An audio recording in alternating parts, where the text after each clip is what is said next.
D, eliminate C.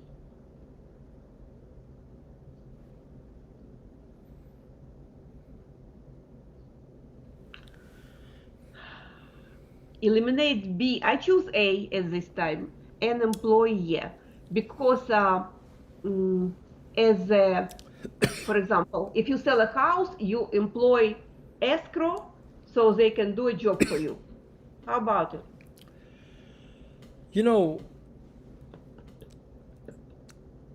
if an escrow officer is an employee, usually employee work fixed hours. Does escrow officer work fixed hours for the seller and the buyers? No. So the escrow officer can't be employee.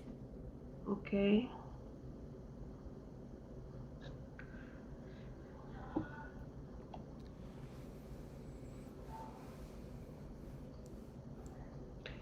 Then escrow officer, I guess he is independent contractor for a real estate agency, helping to get through the process of selling the property. They are definitely Independent contractor is a person that hired to do a job. there is a difference between independent contractor and an agent. Independent contractor usually does not take specific instructions from the people that they hire them, whereas agents take specific instructions from the people that hire them, because an agent works for the principal and takes instructions from them. I mean, it's not a bad answer, because independent contractor are people that receives 1099 at the end of the year. They kind of determine their own work hours. Of course, escrow holder work their own. They decide their own work hours. The reason why C is a better answer is because the law says so. The law says an escrow holder is the agent for both the seller and the buyer. Okay, now this one it's probably in my video. My video may have mentioned that, but even if it's not, California law says the escrow holder is the agent for both seller and the buyer, because escrow holder takes instructions from both the seller and the buyer. Therefore, they must be the agent for both parties. Okay? It's not an easy question, but C is the right answer, an agent. All right? Okay, let's move on to the next one. Okay. So all right, next one.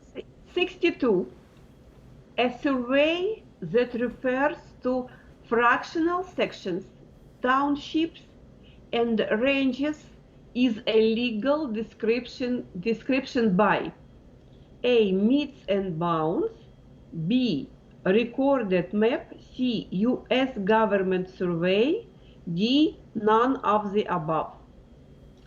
So if it is none of the above, let's see. So I don't think it is meets and bounds. That's right. So I eliminate A. Okay. Automatically eliminate D. Okay. So you got B and C. This is talking about property description. Now, different ways to describe property. Meets and bounds is one of them. U.S. government survey is another. Is there such a thing as recorded map? I don't remember that I heard in your 43 elections recorded map, something like recorded map. I don't think I ever mentioned recorded map as a way to describe property. So there is a, then C is the final answer.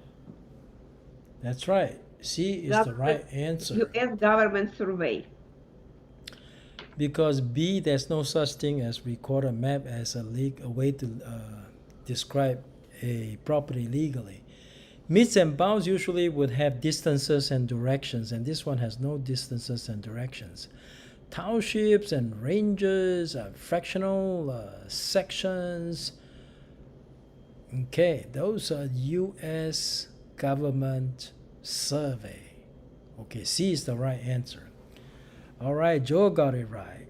Delena got it right. Brad, probably you have not seen that video yet. Okay, no problem. Good try. Okay. Next one. Okay, 63. Johnson used a one-lane road to get to his mountain cabin. One day he found the road blocked by a chain across the road with a lock. This action by his neighbor had to do with which of the following? A. Easements, B. Restrictions, C. Insurance, D. Eminent domain. All right, let's do elimination first. Yes, eliminate eminent domain. Good. Eliminate insurance. Okay. Eliminate easements because it's not easements. So the good answer is restrictions. Now this one is talking about Johnson used one lane road to get to his mountain cabin. One day he found the road blocked by a chain across the road with a lock. Basically, the example is talking about somebody refusing to allow another person to cross his property. Right? Yes. Did you learn somewhere in the video about prescriptive easement? Yes, I did. So it sounds like this has more to do with easement than it is to restriction. Now, what did you learn about restrictions in my video? There are two types of restrictions. You got public restriction, and then you got private restriction. Now, if this is restriction, then it would be private restriction, right? Yes.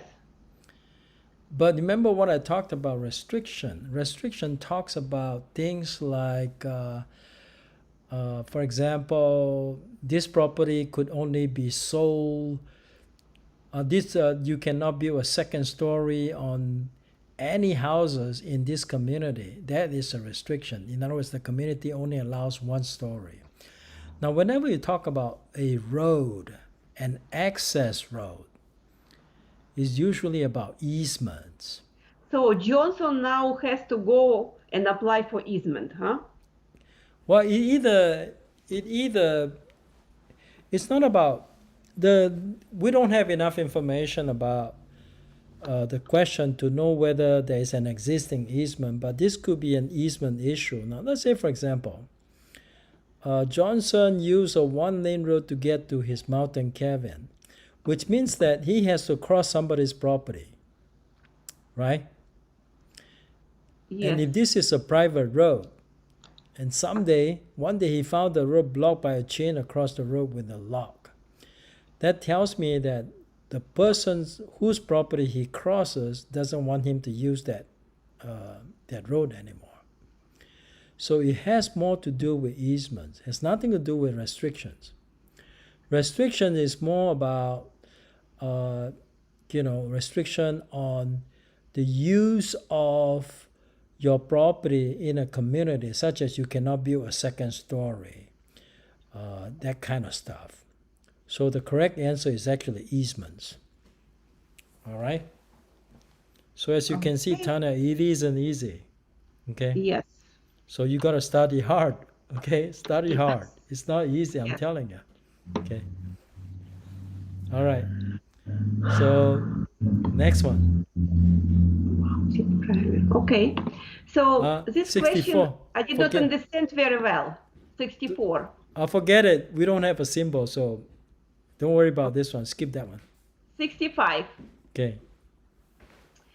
A note on which interest only is paid during its term is called a straight note, B, an amortized note, C, an installment note, D, a level payment note. Okay, let's do elimination first. So I eliminate D. Good. I eliminate B. Okay. I eliminate C, and I choose A straight note.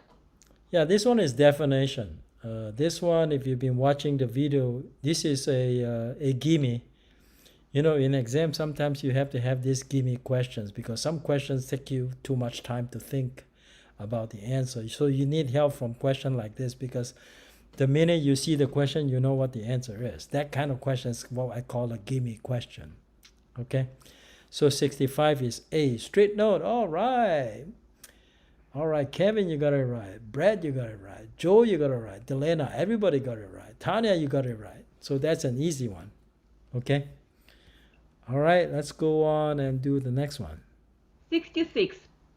In a percentage lease, the rentals is usually based on a percentage of what?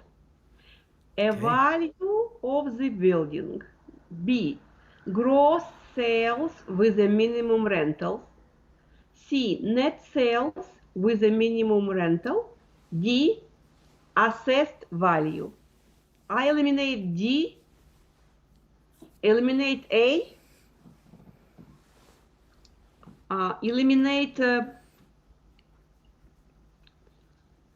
Eliminate C. I chose B as a good answer. Gross sales with a minimum rental.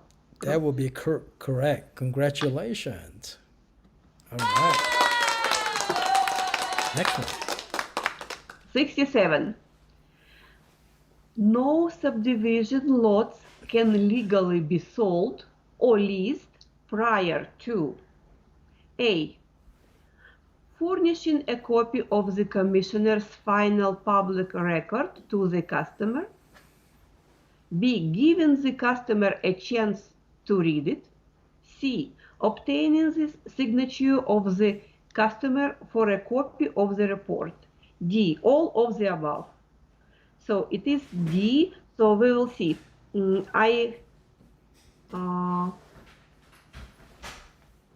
B is correct, giving the customer a chance to read it.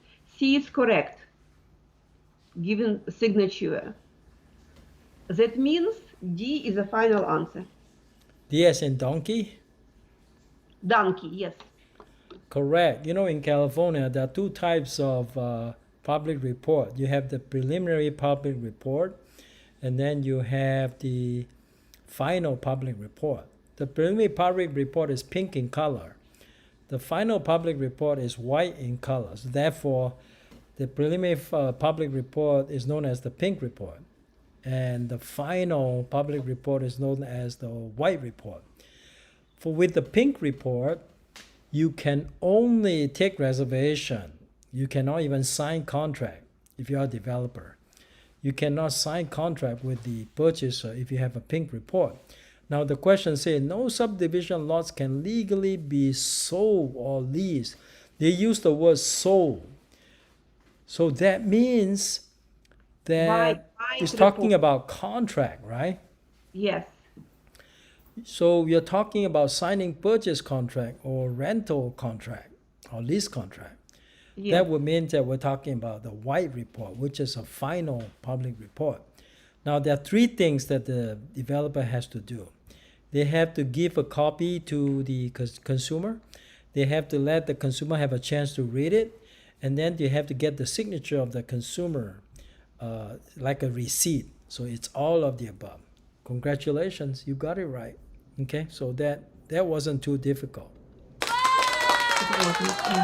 So do we do 68 or we skip it? We skip it. We don't do math question, remember? Okay. 69. In Title 8 of the Civil Rights Act of 1968, Congress declared a national policy providing fair housing throughout the United States. This policy applies to which of the following? Okay. A. Single-family dwelling owned by a private individual who also owns more than 3 such dwellings.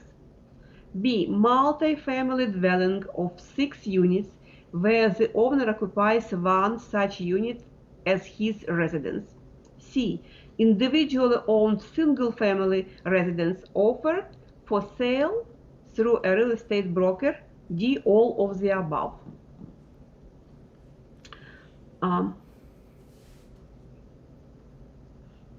I think D is a final answer. All right, you always play the percentages unless you are absolutely sure D is the wrong answer. Can you be absolutely sure in this case that D is the wrong answer?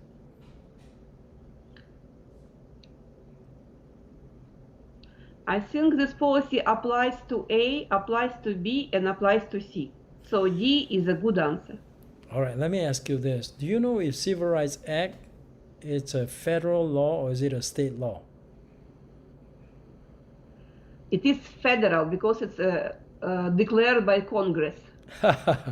That's right. So therefore, it must be federal law, right? Yes. See, in the case of federal law, they don't care what kind of property it is. You just cannot discriminate, period. So, I mean, the question is trying to confuse you about with the numbers, 3 such dwellings, and then got multi-family, 1 unit is his own residence, and I got individual own single-family residence offer for sale. Who cares? It doesn't matter. Just as long as it has to do with housing, whether it's rental or sale, fair housing applies. Therefore, A, B, and C all fall within the umbrella. So in other words, all of this fall within the fair housing law. So you cannot discriminate. So D is the right answer. So sometimes the exam, they'll try to confuse you. Okay? Yeah. All right, looks like everybody got it right. So I got Ching Ling Lang who got it right. Brad, you got it right. Joe. Okay, you guys did well tonight. Okay. All right, next one. 70. The capitalization rate of an income producing property is the ratio between the A. Market value and its net income. B. Equity of the owners and its market value. C. Replacement cost and its net income. D. Recapture rate and gross multiplier. So we'll do elimination. Yes. We eliminate B like Bob, eliminated. Okay. Equity of the owner is market value. Eliminate C, replacement cost. Okay.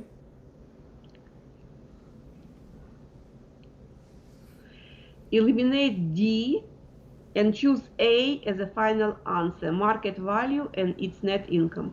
Congratulations, you got it right. Now, give me a good reason why D is automatically eliminated. Because I don't know what, it kind of that does not make sense. Recapture rate, what is recapture rate? Remember one of the rules that I asked you to follow is you see some terminology that is strange Yes. you've never seen before, automatically eliminate, right? Yes, I eliminated because I don't think I saw recapture rate. It's new That's for right, me. because I never talked about it, right? Yes. If I Yes. don't talk about it in my video, that means that in the exam, it should be eliminated, right? Yes. Always. You got to follow the rules that I give you. That way you won't pick some crazy answer. Okay, so D is gone. Now cap rate has nothing to do with replacement cost, so C is absolutely gone. Okay, and cap rate has nothing to do with equity of the owner, so B is automatically gone. Cap rate has a lot to do with the market value and the net income. Okay, so it's a ratio between the market value and its net income. In fact, this is just a formula that you memorize, so it actually should be an easy answer. So Joe got it right, Brett got it right. Oh, okay, all right. Good job, you guys. All right, next one. 71. The institution that invests most of its funds in home loans is the Okay, wait a A. minute. This is an old question. We're gonna skip this one. We don't have savings and loan association anymore. That's gone. So in the old days, savings and loan association invest most of its funds in home loans. So we're gonna skip this question because we no longer have savings and loan. Okay, skip that one. Okay. All right, this one. 72. The purpose of mortgage insurance under FHA financing is to provide a secondary money market, ensure the physical improvements, protect the owner in the event of foreclosure, D. Protect the lender in the event of default. We'll do eliminations. Okay. Yeah. Eliminate B. Good Eliminate choice. A. Mm-hmm. So protect the owner, protect the lender. I eliminate C. I choose D is a good answer. Protect the lender. That's right. Think about it. What kind of down payment is required under the FHA? 3.5%. So if you're a lender, there is no mortgage insurance. What protection do you have? Not much, right? Not much. So really, the mortgage insurance under FHA is to protect who? The borrower or the lender? Lender. Lender. So D is the right answer. So Brad got it right. Joe got it right. Kevin got it right. Lynn got it right. So everybody got it right. All right, you guys did an awesome job. Okay. 73. A licensed real estate agent may refuse to show a home that was available for sale to a person of minority race provided the A. Owner had given specific instructions against showing it to such person. B. Licensee felt the home was not suited to the needs of the prospective purchasers. C. Licensee was able to ascertain that the prospective purchaser was not able to qualify financially according to the terms specified in the listing. D. Owners were out of town and had left instructions that the home was not to be shown to anyone during this period of time. I choose common sense. I choose D as a final good answer. All right. D is the best answer. Let's go through A, B, and C. Why these answers are no good, right? Okay. A says owners had given specific instruction against showing it to such person. Who's discriminating here? Owner or the Minority agent? person. What? Who's the one committing discrimination here? Owners or the agents? Owner. Owner, that's right. Nobody is allowed to commit discrimination. So if an owner say, I don't want you to show it to a certain, let's say they don't want to show it to Asian, for example, right? That's discrimination. In this case, if you're a real estate agent, what should you do? Quit your You job? could take the listing, huh? You quit your job? If the agent is actually someone who discriminates. If I was in that situation, I would say, I'm sorry, I cannot take this listing because I'm not allowed to discriminate anyone for any reason. That's right. You can say that. So you will advise the owner, I must not discriminate, which means that I have to show it to other persons as well. So if you have a problem, I may have to quit my job. Right? May have to quit as your agent if you have a problem. I hope this won't be a problem for you. Okay? Now, let's see B. Licensee felt the home was not suited to the needs of the prospective purchasers. Well, B is not a good answer is because licensee, is making a judgment call, and that's not what the licensee is supposed to do. The licensee is supposed to show the homes to anybody that wants to see it. Okay, they cannot make a judgment call. All right, and then C say licensee was able to ascertain the prospective purchaser was not able to qualify financially. I mean, this sounds like a logical thing to do if a purchaser does not qualify, but refusing to show it may be problematic. That's not a good approach.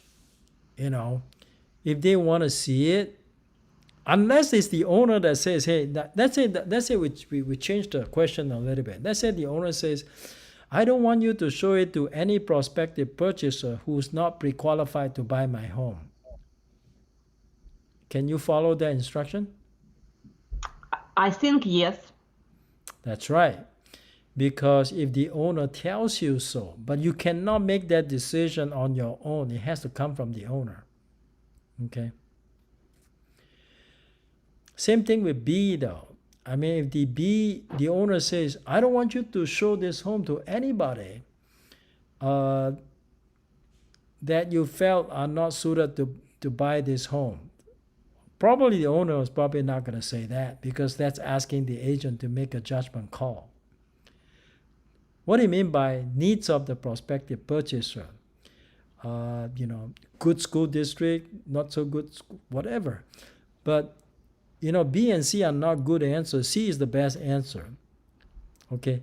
Now, if D is not available, then you have to make a decision on B and C. Now, let's say D disappear. You got A, B, and C. Which one is the best answer? I think C. Just a second. They are all bad answers, but which is the best? If D is not available. Okay, give me a second.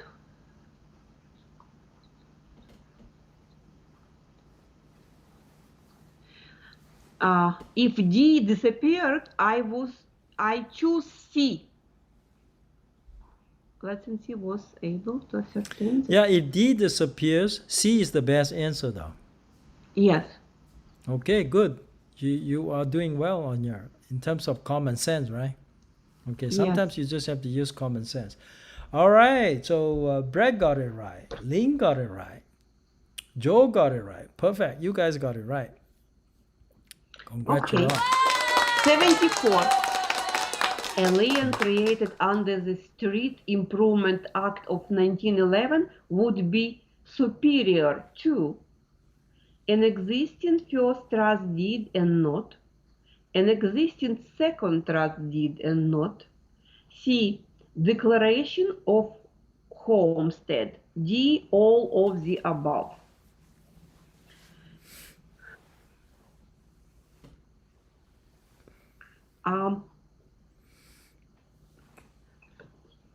I've been thinking that did I hear on your lectures about declaration of homestead? Did I hear it in your lectures or not? I don't remember. Homestead protects the owner against unsecured debt. Homestead does not protect the owners against government liens. Okay?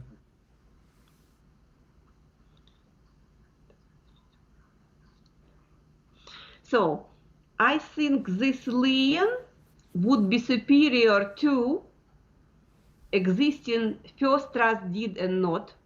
I think this lien would be superior to an existing second trust deed and note.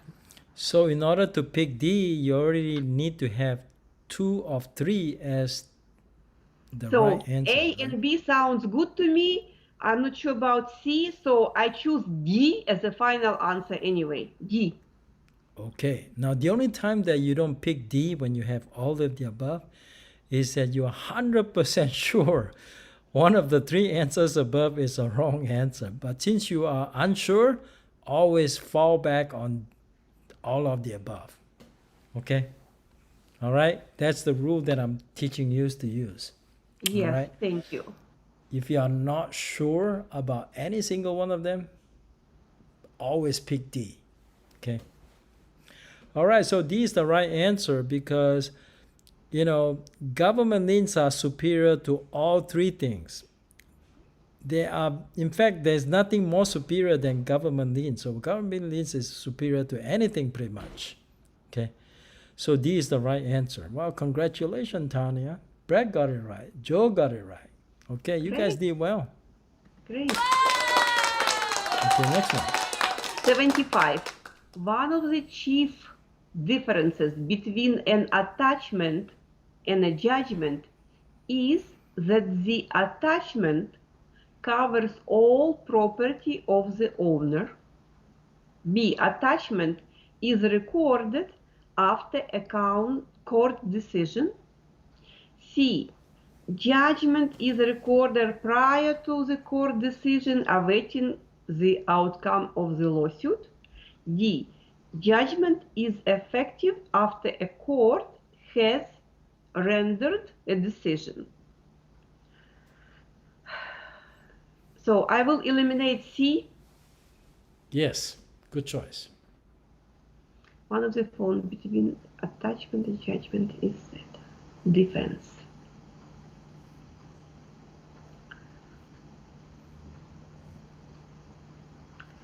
Different differences. Eliminate.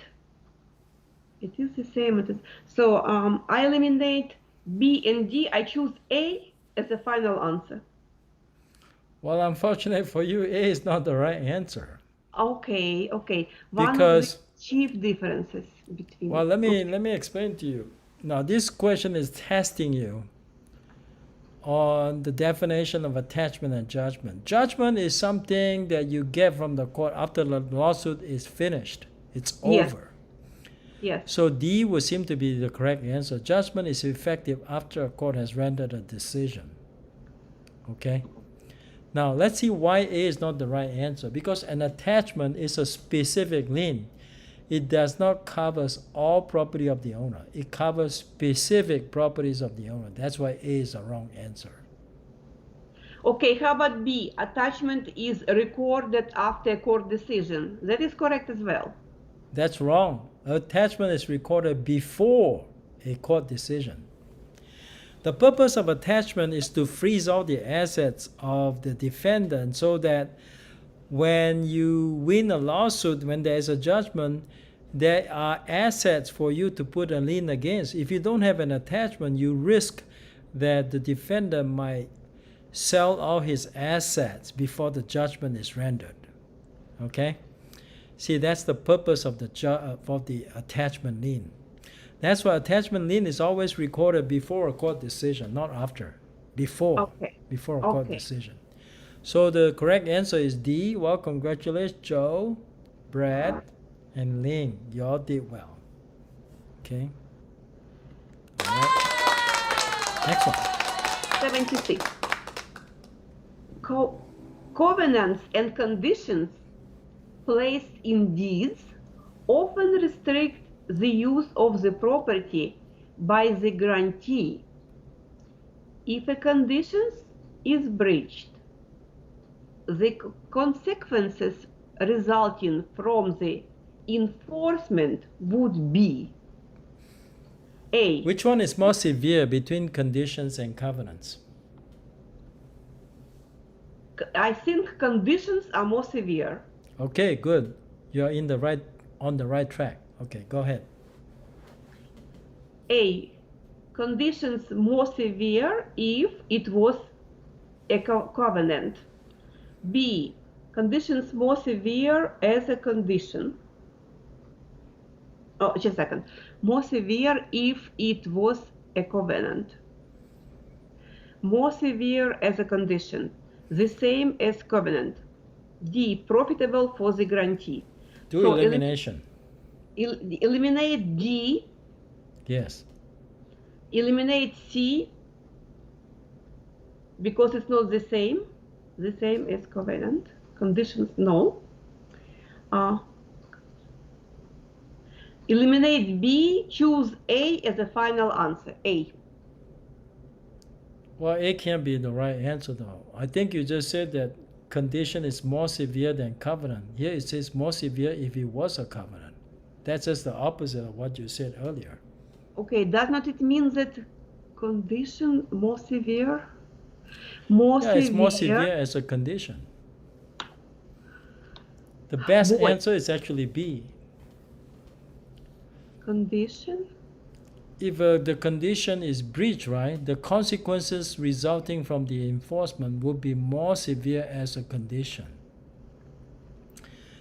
This one is actually a gimme because A is a wrong answer. Obviously, it can't be more severe if it was a covenant because condition is actually more severe than covenant. So A is automatically out. C and D doesn't sound logical, so B is the best answer, right? Condition is more severe. If you breach a condition, you could lose title. You breach a covenant, you will not lose title. I was going to choose that conditions are more severe than covenant. Conditions are more severe, but it's not in the answer choice. It's So not in B the answer choice. Okay. You're right. Conditions are more severe, but then I don't see it as an answer choice. So which one is the best? The best is still B. More severe as a condition. So I think that's the right statement. Okay. All right. Okay, don't worry about this one. It's not a very good question, but just understand that conditions are more severe than covenants. Okay. Yeah. All right. So I got Brad who got it right. Lynn got it right. Okay, next one. 77. Assume that after you purchased a property, you find that your neighbor has mistakenly built a fence 3 feet over the property line. This would be an example of an easement, an encroachment, an appurtenance, D, adverse possession. So I think it is an encroachment. All right, that's an easy one. There's a misspelling on encroachment. I think when Justin was typing it, he didn't check his spelling. Encroachment is actually encroachment. Okay, I'm just gonna put it on the screen. So hold on a second. Don't go yet. So the correct spelling for encroachment is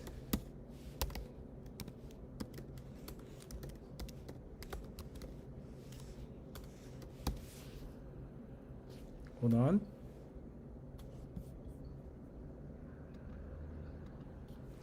I want to make sure I give you the right spelling. All right, I have the right spelling on the screen, okay? Justin got the wrong spelling here. Encroachment, okay? So B is the right answer. Let's move on to the next one. Okay. 78. If the U.S. government obtained a lien against a taxpayer who failed to report a certain portion of his rental income, it would be classified as general, voluntary, specific, none of the above. By elimination first. Eliminate A.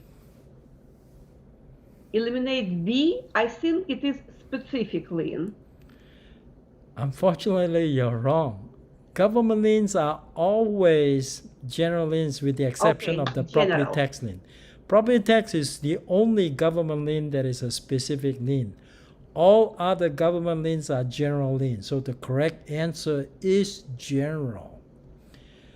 If you don't report your rental income, the IRS audit you and they find that you owe taxes and you don't pay your taxes, then they can record a general lien against you. The correct answer is actually A. Okay? Because government liens are general liens except property tax liens, which is specific liens. Got that? Okay, Lynn, you got it right. Great, awesome.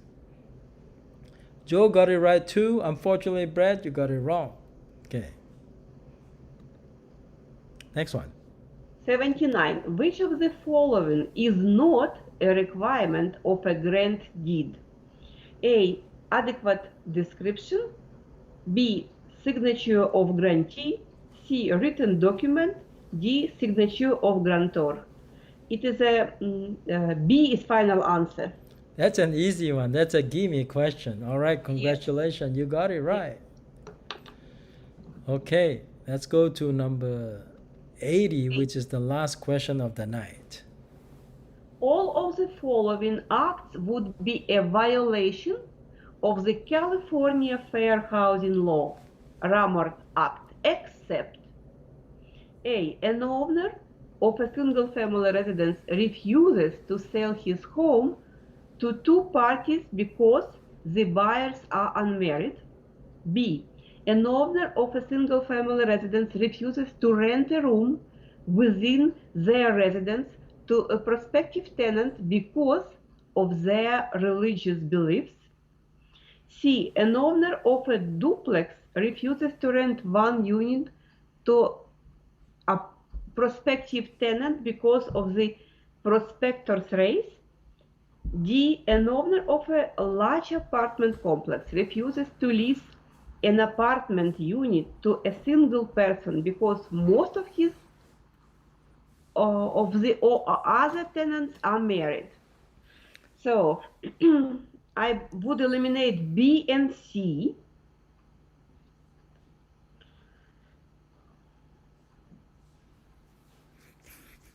This is Rumford Act. There is an exception to Rumford Act.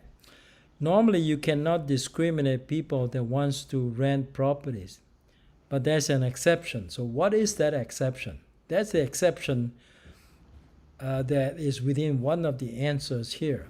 Think about the video that I did. In my video, I mentioned about this exception.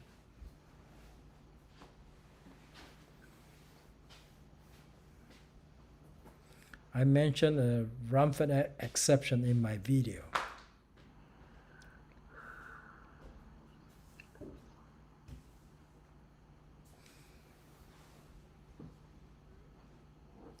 Let me ask you this, Tanya. Let's say you got 4 rooms in your house and you got extra rooms to rent, and you place an ad in the newspaper.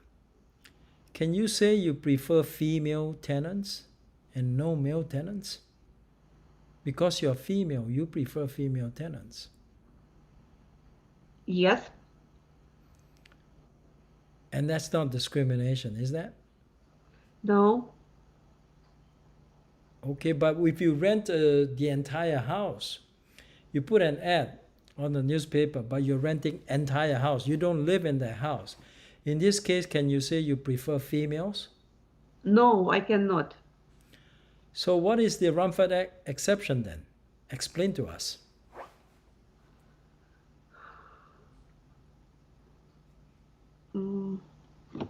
Boy, I just read it today in the book. I mean, you hit the nails on its head. So you know the answer. It's just that you need to be able to express it to us. It is about specified types of property. Specified.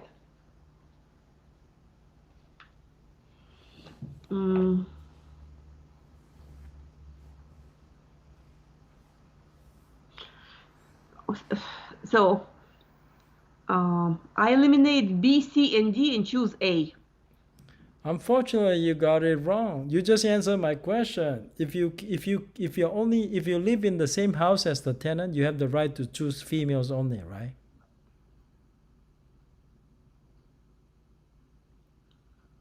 If you live under the same roof as your tenant, do you have the right to choose females only as your roommate? Yes, I do. Yes. So there's an exception, right? So the exception is if you're only renting a room as opposed to the entire house, you can discriminate. So B will be the exception though. B says an owner of a single-family residence refuses to rent a room within their residence to a prospective tenant because of their religious beliefs. So if you are Muslim, you're renting a room to a tenant, can you say I only prefer Muslim? Yes. So why? So B would be the right answer, Okay. right? Okay. Yes, I can see it now. B is the best answer out of those four. Well, B is the only correct answer. The rest are all wrong answers because you cannot discriminate in all three other cases. B is the only situation where you can discriminate, right? So But Ling, it you does not got it right? say. Okay. I have Huh? to imply something. So B is the final answer. Correct. C is the wrong answer because C is talking about duplex.